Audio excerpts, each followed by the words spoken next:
I'm back, it's Gina, and welcome to my corner of the internet.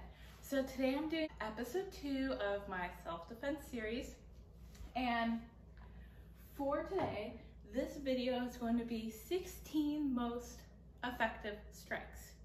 So that's going to be with our hands, and then I'm going to show you guys 4 moves with our legs. Now, if you guys don't know me from my yoga videos, this is my dog Lexi.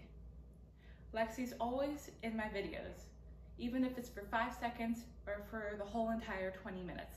She's always in and out, and she is sort of like my mascot. If you guys follow me on Instagram at Stuff Gina Does, you can see that I share a lot of Lexi stuff. Lexi's always providing great health and wellness tips for you guys on my Instagram, so make sure you don't miss out on any of her stuff because she is very smart. So when I was thinking of the most effective strikes to teach you guys, I was trying to go through some movements in my head, and I ended up coming up with 16 moves that I find very valuable. So that's why I decided on the number 16.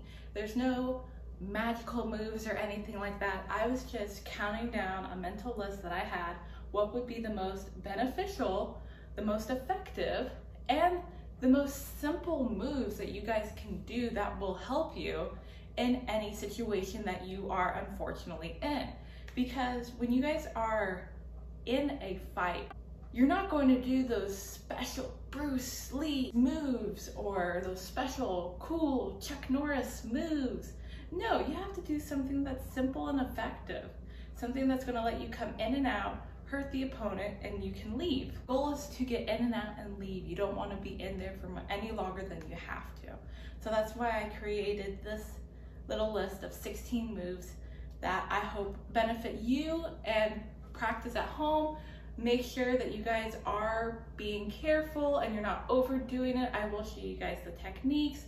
Don't hurt yourself, and please perform responsibly. Okay. So for moves number 1 and 2 are basically going to be our jab cross, or our front punching hand and our back punching hand. If you guys saw my first episode I made in my self-defense series, link in the description, I talked a lot about how to throw those punches and how to form your stance. This video is not going to be about it. I'm just going to show you guys how to throw the punch. So if you want more stance tips, I'd recommend checking out that video. So I am a right-handed person. So what that means, my right leg is going to be behind me and my cross is going to be my right hand.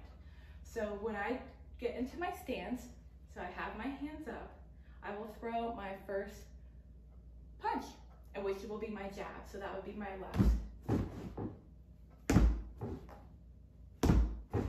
Making sure that you rotate your hand and you lean forward.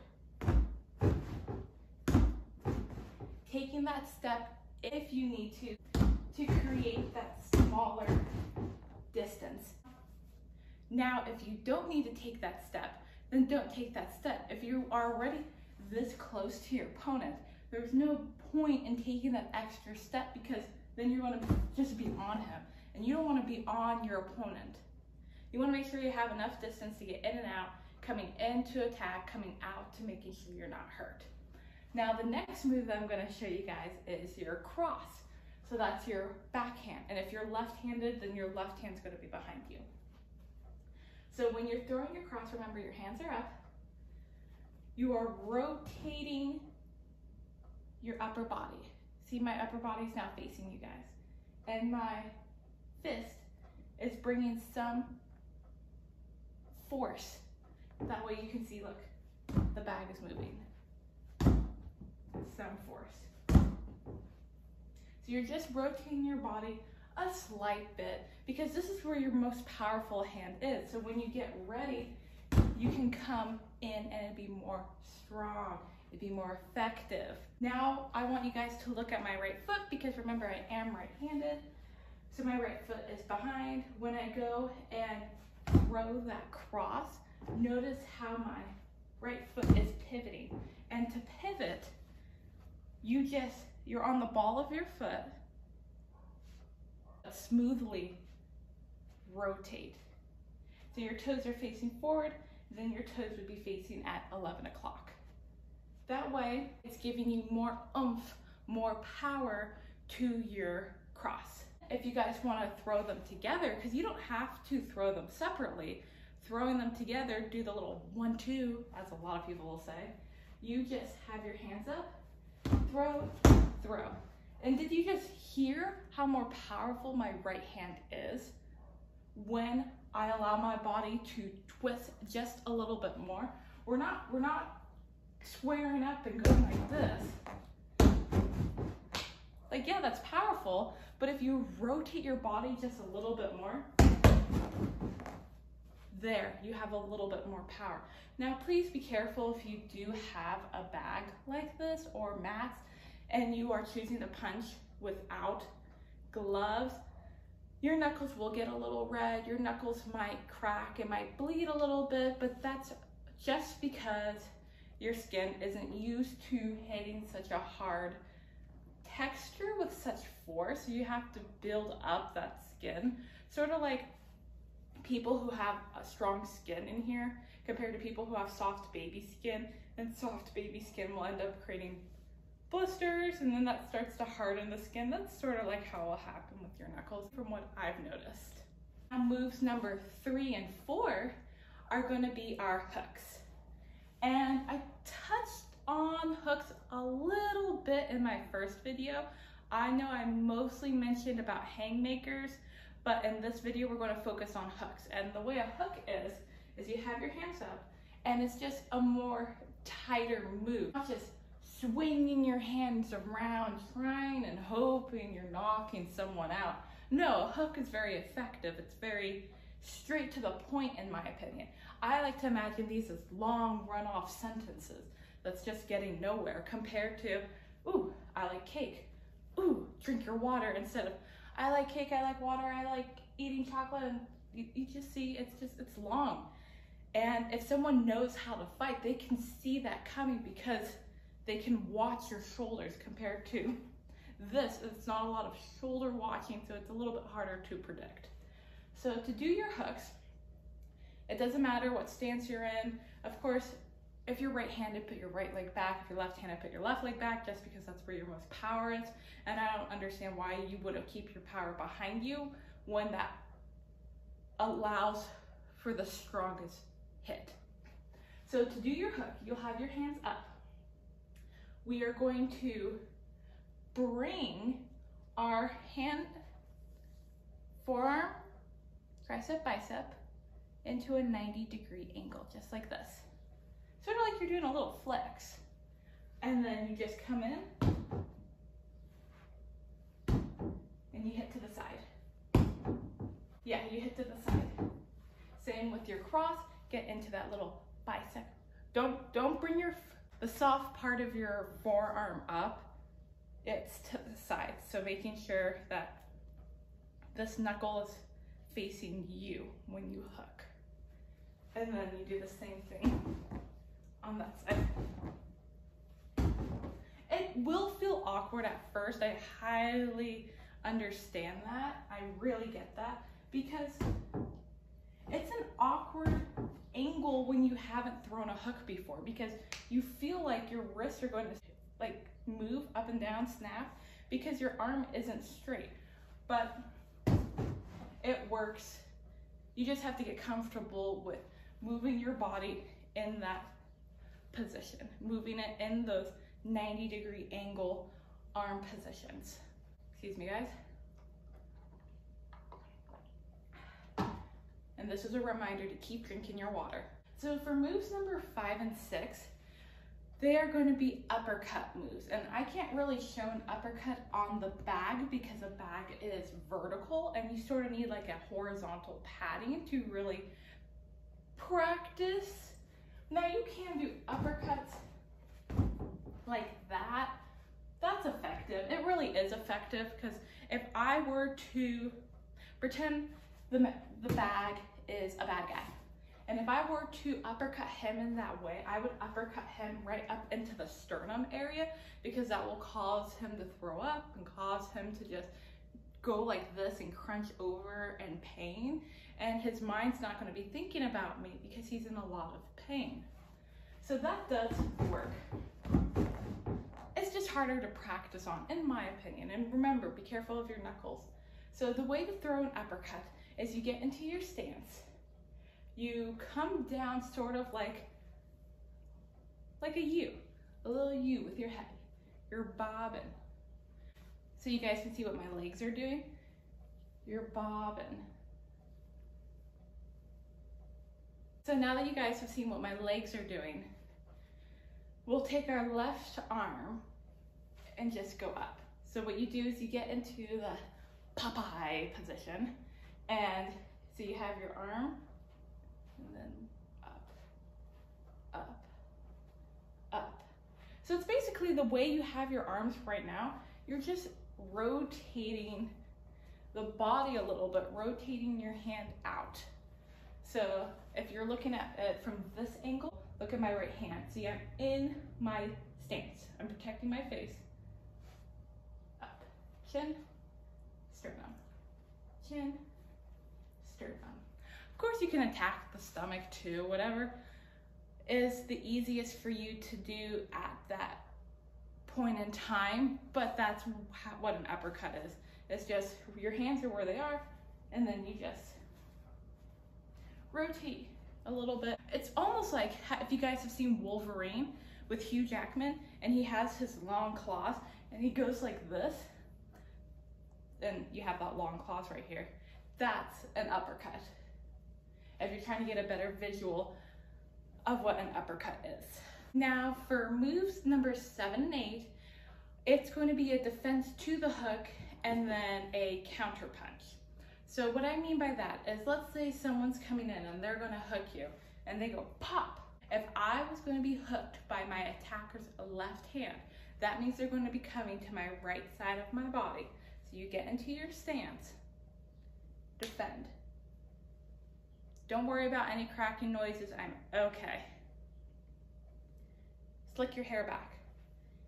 Slick your hair back. Slicking your hair back. That way when they come up to your face, you have all your arm to protect you and it's not hitting your face. Now, of course, it could hit back. I understand that, that is a reality, but at least your face isn't being touched. It's your arm. Your arm is being protected. Watch. Slicking the hair back. And then you sort of grab like the back of your neck and you have your elbow arm area right here, protecting your face.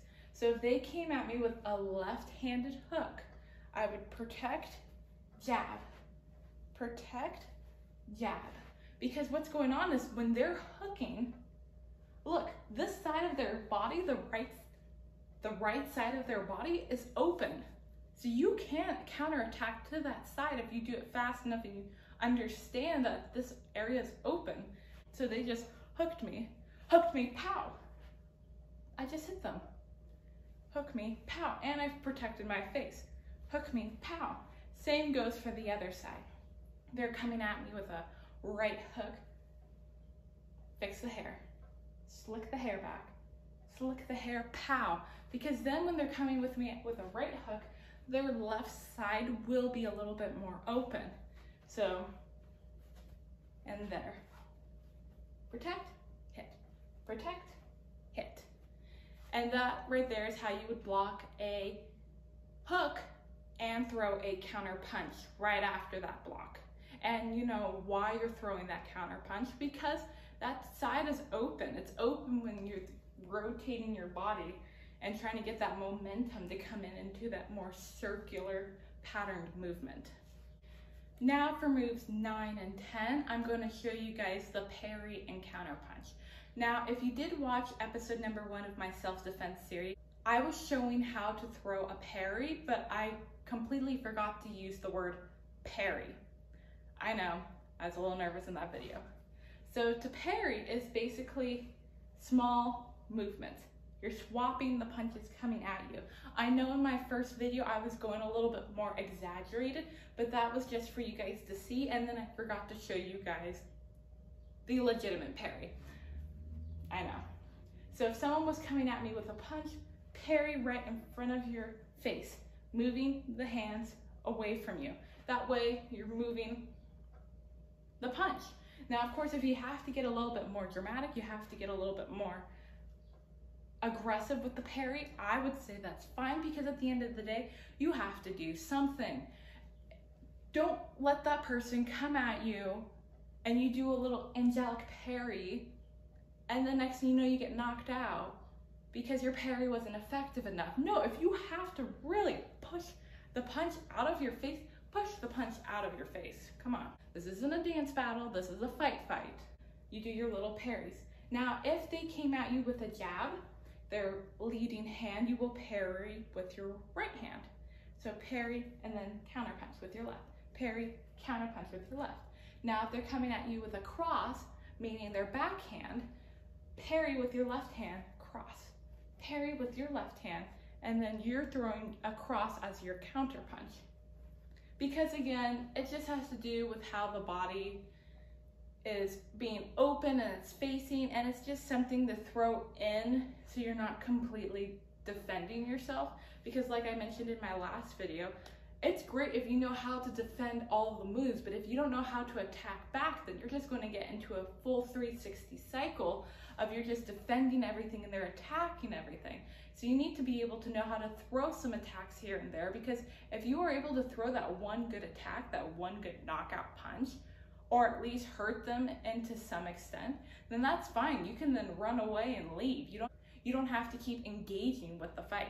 So that's why I'm trying to show you guys some blocks with some counter punches. Now, the last set of blocks and counter attacks will be is if someone were to hook you in the side of the body. So hooking you in this area, your ribs and all that fun jazz. So if they were going to hook you into that area, what you would do, what I would recommend, it's better to know something than nothing. So if you end up watching other videos and realize there's some defense that you feel like is more beneficial for you, go ahead. This is what I've learned, is to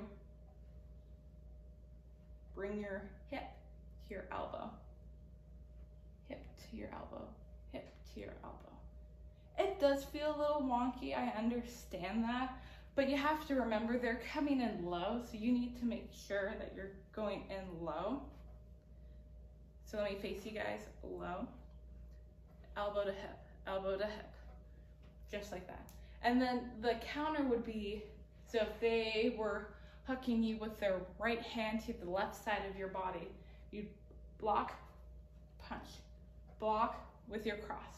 And then same with the other side, block, jab. If they're coming at you with a left body hook, block, jab, block, jab. Oh, now they're throwing a right one, block, cross, block, cross. That way, you're at least protecting your body some way. I know it's a little wonky, but at least I want to share that with you guys, so you guys realize that they can be attacking the head and they can be attacking the body. Not everything's not going to be at the head. So knowing at least a block can be helpful, because if you do it right, they could hook any of this area, and that won't hurt as much as if they hook here, in my opinion. Okay, so for moves 13 and 14, I'm going to show you guys how to knee. Kneeing, in my opinion, is effective in many ways. Knee them in the nose, break the nose. Knee them in the face, hurt the face. Knee them in the groin. If you hit accurate enough and hard enough, you got them. Knee them in the stomach. There's just so many things kneeing can do that is very beneficial.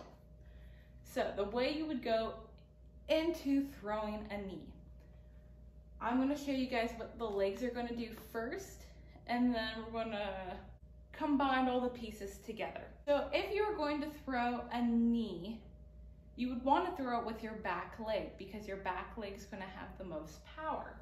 So if you have your opponent, I'm going to switch my stance just because I'm going to face the camera so you guys can see it better.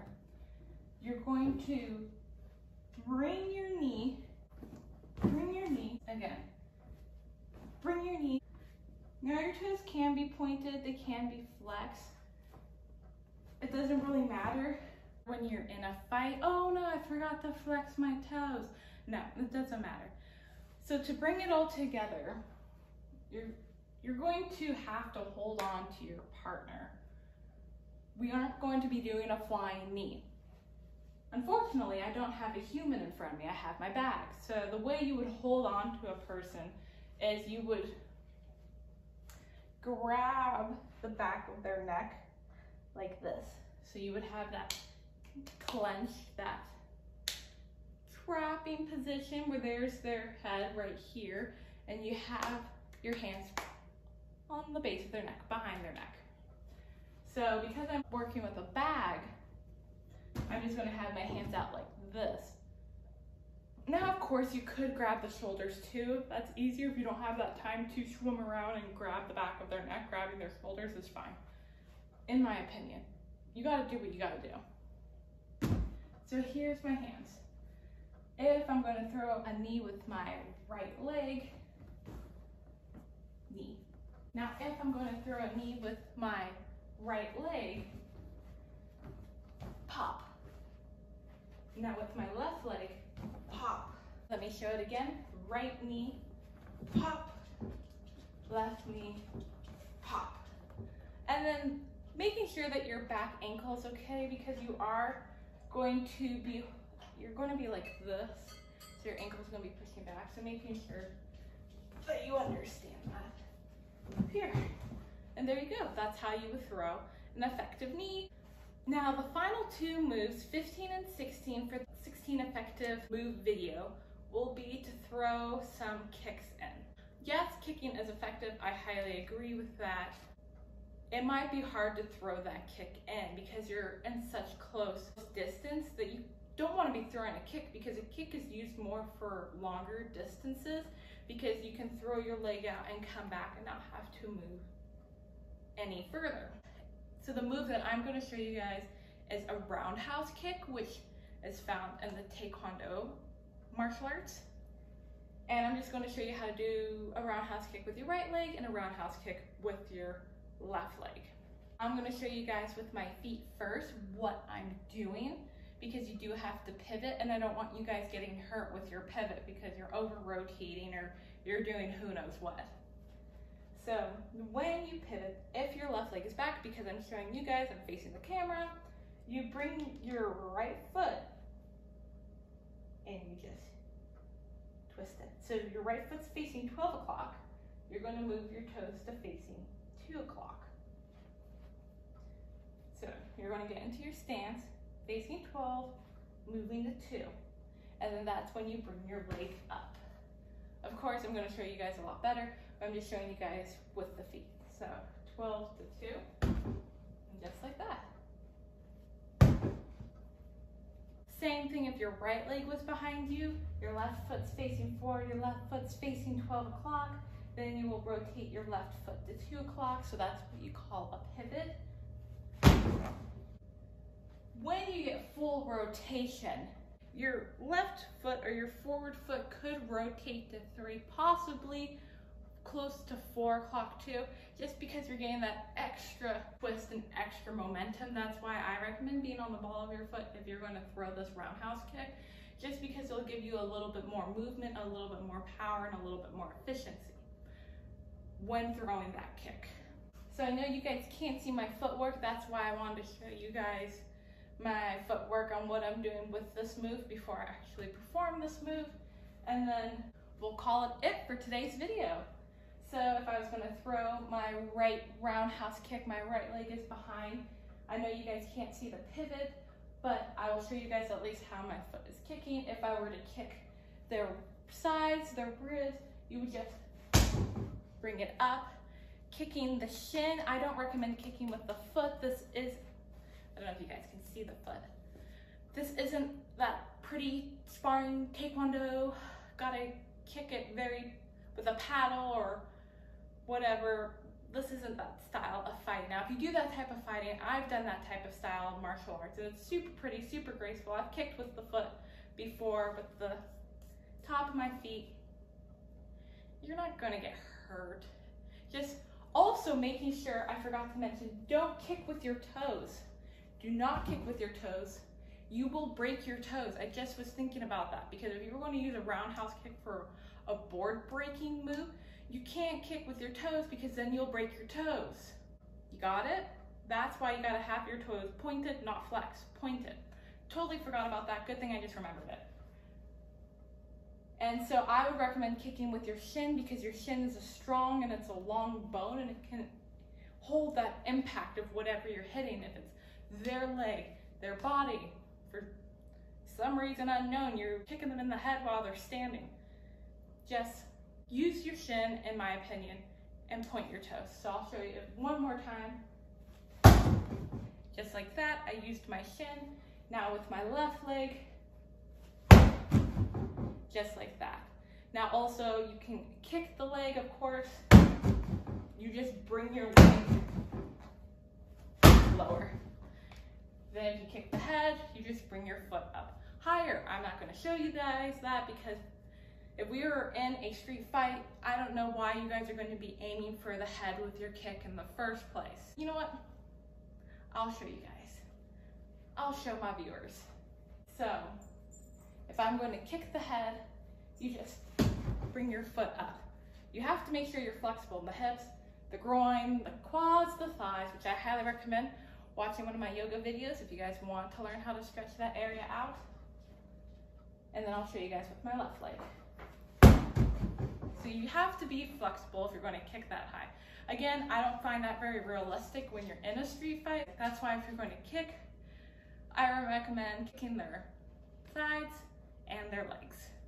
So thank you guys all for watching. I hope one of these moves out of the 16 resonated with you, you could find effective, you can practice. Because remember, at the end of the day, it's best to know something than to know nothing. And again, I come from a Taekwondo background. Of course, like I mentioned in my first video, I've done the other branches of martial arts, but my most comfortable branch that I feel like is most me, just because I've practiced it for so long, is Taekwondo. So that's why a lot of these attacks and counters are more similar to that style of fighting. So I just want to give a heads up there. But again, remember, knowing something's better than knowing nothing. And I wish you guys the best. I wish you guys a lot of good fortune, and I hope you guys will never find yourself in a serious situation where you do have to defend yourself, because you want to live a life where you don't have to. You are in that situation. You at least know some moves, you know some attacks, you know some defenses, you know some punches, some hooks, some uppercuts, knees, and the roundhouse kick. So thank you guys all for watching and supporting this little channel. Don't forget to like, comment, and subscribe. And I'll see you in next week's video. Also, I just want to put this out there, not every week. I will be putting out a self-defense video. Every other week or so, I might share a yoga video, or I'll finally start sharing my fitness content. So if you guys are here for the self-defense videos, I just want to put a heads up that not every week a self-defense video will be coming out. Probably for the next couple of weeks it will, just because I'm trying to get some content out there for all of you. But if you are here and you're here because of my yoga videos, don't worry, my yoga videos will come back. I'm just taking a little bit of a break to produce these self-defense videos. So guys, thank you so much again, and I will see you in next week's video.